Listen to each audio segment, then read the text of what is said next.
ममता कुलकर्णी ने कहा है कि शाहरुख खान और सलमान खान सेट पर मेरे साथ मजाक किया करते थे।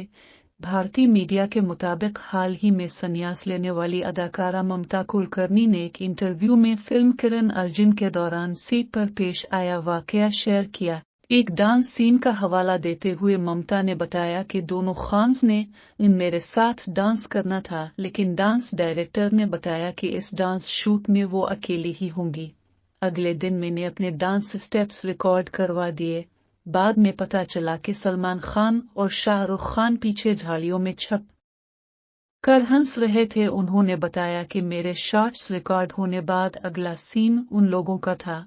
वो सीन कुछ ऐसा था कि शाहरुख खान और सलमान खान दोनों को घुटनों पर डांस करना था। वहां तकरीबन 5000 अफराद इस शूटिंग को देखने के लिए मौजूद थे। दूसरा रीटेक हुआ, यहां तक कि 25 रीटेक हुए, जिसके बाद फिल्म प्रोड्यूसर राकेश रोशन भी उकता गए और उन्होंने पैक अप ही करा दिया। अदाकारा ने बताया कि वैसे इन दोनों खान्स में सलमान खान ज्यादा शरारती हैं। ममता कुलकर्णी ने इस इल्जाम को मुस्तरद किया कि उन्होंने महामंडली शोर का ओहदा 10 करोड़ रुपए देकर हासिल किया है। उन्होंने कहा, छोड़ी इस बात को कि मैं 10 करोड़ रुपए दूंगी, मेरे पास तो 1 करोड़ भी नहीं, बल्कि मुझे तो महामंडली शोर बनाया गया तो मैंने 2 लाख रुपए किसी से उधार लेकर अपने गुरु को अदायगी की।